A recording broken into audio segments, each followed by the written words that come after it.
আমরা বসিরহাটের প্রত্যেকটা মানুষ ও শুভেন্দু অধিকারীকে সম্মান করি। তিনি আমাদের মাথায় বড় ভাইয়ের মতো হাত রেখেছিলেন। আর দিল্লি থেকে হাত রেখেছিলেন আমাদের মাননীয় প্রধানমন্ত্রীজি। তাকে আমরা ভগবানের আসনে বসাবো। শুভেন্দু অধিকারী ও প্রধানমন্ত্রীকে ভগবানের আসনে বসালেন রেখা পাত্র। বসিরহাট লোকসভা কেন্দ্রের বিজেপি প্রার্থী রেখা পাত্রের সমর্থনে শুক্রবার সভার আয়োজন করা হয়েছিল। আর সেই সভায় উপস্থিত ছিলেন রাজ্যের বিরোধী দলনেতা শুভেন্দু অধিকারী। মঞ্চে বক্তব্য রাখতে উঠে রেখা পাত্র রাজ্যের বিরোধী দলনেতাকে প্রশংসায় ভরিয়ে দেন। তিনি বলেন, আজ আপনাদের থেকে আমি আশীর্বাদ নিতে এসেছি। শেখ শাহজাহান, উত্তম সর্দার, শিবু হাজরা গ্রেফতার হয়েছে। আর এখনো পর্যন্ত তৃণমূলের ছোট ছোট পিঁপড়েগুলো এখনো ছটফট করছে। তাদেরকেও জেলে পাঠানোর জন্য আপনাদের আশীর্বাদ প্রয়োজন। তাই বলছি, সিরিয়া পারভিনের কথা শুনবেন না। আমরা বিজেপিরা তার কথার গুরুত্ব দিই না। আমরা বসিরহাটের প্রত্যেকটা মানুষ ও শুভেন্দু অধিকারীকে সম্মান করি। তিনি আমাদের মাথায় বড় ভাইয়ের মতো ছাতা রেখেছিলেন, হাত রেখেছিলেন। আর দিল্লি থেকে হাত রেখেছিলেন আমাদের মাননীয় প্রধানমন্ত্রীজি। তাকে আমরা ভগবানের আসনে বসাবো। টিএমসির নামে শয়তানের কথায় আমরা দুর্বল হব না। এই লড়াইটা আমাদের ছিল, থাকবে। মুখ্যমন্ত্রী বসিরহাটের সভাতে এসে বলেছিলেন, যদি জেতেন তাহলে সন্দেশখালি যাবেন। আমরা কোনো মুখ্যমন্ত্রীকে চাই না। শেখ শাহজাহানের সঙ্গে এই পিসি ভাইপোকেও তিহার জেলে যেতে হবে। এবার শোনাই আপনাদের কি বলছেন বিজেপি প্রার্থী রেখা পাত্র। আশীর্বাদ নিতে এসেছি এই কারণে যে শেখ শাহজাহান, উত্তম সর্দার এবং শিবু হাজরা, এদেরকে আপনাদের আন্দোলনে, এই আন্দোলনে তারা যা অ্যারেস্ট হয়েছে, আর এখনো অবধি যে তৃণমূলের এখনো ছোট ছোট যে পিঁপড়েগুলো ছটফট করছে, তাদেরকেও জেলে পাঠানোর জন্য আপনাদের আশীর্বাদ প্রয়োজন। তাই আপনাদেরকে বলছি, এই সিরিয়া পারভিন এর কথা শুনবেন না। কেননা যে আজকে এ দল ও দল করে, তার কোনো দলের ভিত্তিহীন একটা মহিলা। তাই তার কথা আমরা বিশ্বাস করি না। আমরা এই ভারতীয় জনতা পার্টি তার কথার কোনো গুরুত্ব দেই না। আমরা এক জায়গায় দাঁড়িয়ে লড়ে যে তাকেই সম্মান দেই। এই বসিরহাটের প্রত্যেকটা মানুষকে সম্মান দেই আমরা। আর সম্মান দেই এই বিরোধী নেতা শুভেন্দু অধিকারীজিকেই। সে আমাদের মাথায় বড় ভাইয়ের মতো হাত রেখেছিলেন। আর দিল্লির থেকে হাত রেখেছিলেন আমাদের মাননীয় প্রধানমন্ত্রীজি। তাকে আমরা ভগবানের আসনে বসাবো আর বসিয়ে রেখেছি। কোন এই তৃণমূল নামে কোন শয়তানদের কথায় আমরা দুর্বল হব না, হচ্ছি না। এইটা ভালো করে আপনারা মাথায় ঢুকিয়ে নেবেন। কেননা এই লড়াইটা আমাদের ছিল, আগামী দিন আমাদের থাকবে। আর যে এই ভারতীয় জনতা পার্টির যে সদস্যদের নাম নিয়ে নোংরা নোংরা কথা আজকের রেকর্ডিং করে সোশ্যাল মিডিয়ায় দিয়ে চালাচ্ছে, তাই বলছি তারাও কিন্তু কোনো মতে এইতে জড়িত নয়।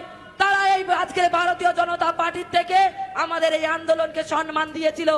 তাই এই তৃণমূলের গুন্ডারা তাদের উপরে পদে পদে আক্রমণ করছে। যেমন আক্রমণ করছে আমার এই মা বোনদের উপরে, ভাইদের উপরে, তেমনই সেই মানুষগুলোর উপরে আক্রমণ করার চেষ্টা করছে। তাদের নামে মিথ্যে কেস দিয়ে তাদেরকে রাতের অন্ধকারে তাড়াচ্ছে। তাদের মিথ্যে কেস দিয়ে তাদের জেল খাটানোর জন্য, তাদের আটকানোর জন্য, যাতে মনে করছে তাদের আটকে দিলে এই ভোট হয়তো বন্ধ হয়ে যাবে, তারা ভোট দিতে পারবে না। আর কত রকম প্ল্যান করবে এই তৃণমূলেরা। এই তৃণমূল মুখ্যমন্ত্রী আজকের বসিরহাটে সবাই এসে কি বলেছিলেন জানেন? যদি হাজি যেতে তবে সন্দেশখালি যাবে। চাই না এরকম মুখ্যমন্ত্রীকে। আমার মা বোনেদের জন্য প্রধানমন্ত্রী যথেষ্ট। তাই আমরা কোন মুখ্যমন্ত্রীকে চাই না যে মুখ্যমন্ত্রী মা বোনের সম্মান রক্ষা করতে পারে না, যার গুন্ডা বাহিনীদেরকে বলে দুষ্টু ছেলে শেখ শাহজাহান। সেই দুষ্টু ছেলে শেখ শাহজাহানের সাথে এই পিসি ভাইপোকেও তিহার জেলে যেতে হবে। আর সেটা নিয়ে যাবে এই বসিরহাটের মা বোন ভাইয়েরা। তাই আপনাদের কাছে করজোরে আমার অনুরোধ, আপনারা এই বসিরহাট লোকসভাটিকে এই উপহার হিসেবে মাননীয় প্রধানমন্ত্রীজিকে দিন। কেননা উনি প্রধানমন্ত্রীজি ছিলেন আর তৃতীয়বারের জন্য প্রধানমন্ত্রীজি হবেন। এরপরই শুভেন্দু অধিকারী বলেন, সন্দেশখালীর জাগ্রত জনতার লড়াইয়ের কণ্ঠস্বরকে কালিমালিপ্ত করার জন্য এই ভিডিও ফুটেজের রম্য রচনা তৈরি করেছিল। আমরা বুঝে নেব। গঙ্গাধর কয়েল সিবিআই চেয়েছেন। কোর্ট কি করবে তা কোর্টের বিষয়। আমি দায়িত্ব নিয়ে বলি, যেহেতু এখানকার গুন্ডাদের বাড়ি থেকে অস্ত্র উদ্ধার হয়েছে, ওই অস্ত্র আমি বা আমরা নাকি রেখে দিয়ে গেছি।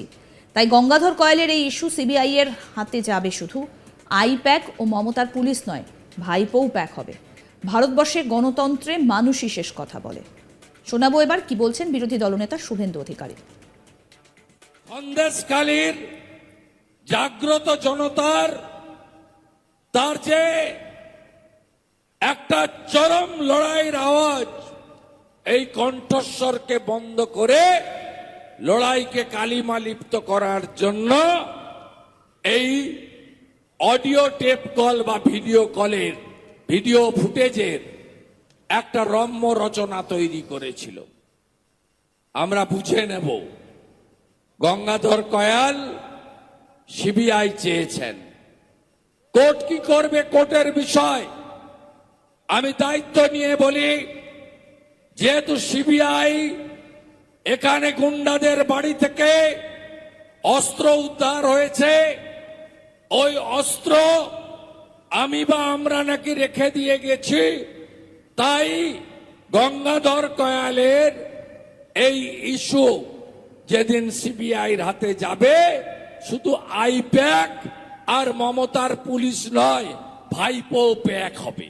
আমি আপনাদের কাছে বলি, ভারতবর্ষে গণতন্ত্রে মানুষই শেষ কথা বলে, অত্যাচারীরা শেষ কথা বলে না। আমরা অনেক ছোট বয়স থেকে রাজনীতি করি। আমরা আমাদের অগ্রজদের কাছ থেকে শুনেছি যে 72, 71, 72-এ তৎকালীন যারা নেতা ছিলেন ভোট করতে দিতেন না। আমরা 77-এ শুনেছি এমার্জেন্সির সময় কাউকে বাড়িতে থাকতে দেওয়া হতো না। আমরা পরবর্তীকালে তৃণমূলের অত্যাচারও দেখছি। গণতন্ত্রে মানুষই শেষ কথা বলে। তাই আপনাদের কাছে আমার আবেদন, 1 জুন সকাল সকাল ভোটদান, তারপরে জলপান। আমাদের সকলের এই আন্দোলনের প্রতিনিধি বোন রেখা পাত্র মহোদয়াকে আমরা নরেন্দ্র মোদীজির কাছে পাঠাবো। সবাই প্রস্তুত তো? 1 লক্ষ লিড চাই সন্দেশখালী থেকে, লুট করে নয়, ভোট করে। আপনারা দায়িত্ব নেবেন তো?